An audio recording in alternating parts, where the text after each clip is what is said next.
தமிழகம் முழுவதும் அரசு பள்ளி வளாகங்களில் செயல்படும் சிஇஓ, ஏஇஓ அலுவலகங்களை காலி செய்ய உத்தரவு பிறப்பிக்கப்பட்டிருக்கிறது. முழு விவரங்களை செய்தியாளர் சங்கரன் வழங்க கேட்கலாம். சங்கரன், இது தொடர்பான முழு விவரங்கள் என்ன? சங்கரன், வணக்கம்.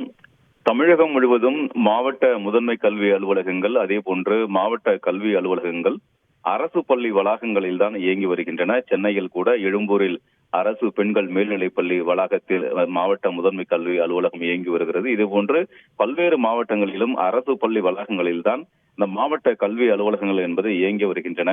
இதன் காரணமாக மாணவர்களுக்கு பல்வேறு இடையூறுகள் ஏற்படுவதாக ஒரு ஆய்வு அறிக்கையில் தகவல் வெளியாகி இருக்கிறது. இதன் காரணமாக மாணவர்களுக்கு எந்தவித இடையூறும் இல்லாமல் இருப்பதை உறுதி செய்வதற்காக மாநிலம் முழுவதும் பள்ளி வளாகங்களில் இயங்கி வரக்கூடிய மாவட்ட முதன்மை கல்வி அலுவலகங்கள், அதே போன்று மாவட்ட கல்வி அலுவலகங்களை உடனடியாக காலி செய்ய வேண்டும் என்ற உத்தரவு பிறப்பிக்கப்பட்டிருக்கிறது.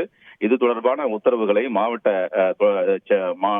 தொடக்க கல்வித்துறை இயக்குனர் வெளியிட்டுள்ள உத்தரவில் தெரிவிக்கப்பட்டிருக்கிறது. வரும் 10ஆம் தேதிக்குள் இதற்கான நடவடிக்கை எடுக்கப்பட வேண்டும் என்றும், மொத்தமாக 151 முதன்மை கல்வி அலுவலகங்கள் மற்றும் மாவட்ட கல்வி அலுவலகங்கள் வாடகை கட்டடங்களுக்கு உடனடியாக மாற வேண்டும் என்றும், அரசு பள்ளி வளாகங்களில் இருந்து உடனடியாக இந்த அலுவலகங்கள் அப்புறப்படுத்தப்பட வேண்டும் என்றும் அந்த உத்தரவில் தெரிவிக்கப்பட்டிருக்கிறது.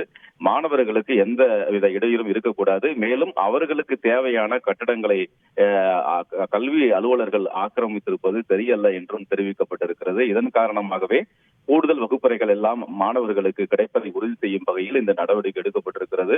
இது தொடர்பான அறிக்கையை வரும் 10ஆம் தேதிக்குள் இயக்குனர் அலுவலகத்திற்கு அனுப்பி வைக்க வேண்டும் என்றும் தெரிவிக்கப்பட்டிருக்கிறது. அதன்படி மாநிலம் முழுவதும் 151 கல்வி அலுவலகங்கள் வாடகை கட்டடத்திற்கு மாறுவதற்கு தற்போது உத்தரவானது பிறப்பிக்கப்பட்டுள்ளது. முழு விவரங்களுக்கு நன்றி சங்கரன். செய்திகளை உடனுக்குடன் தெரிந்து கொள்ள உடனே சப்ஸ்கிரைப் பண்ணுங்க.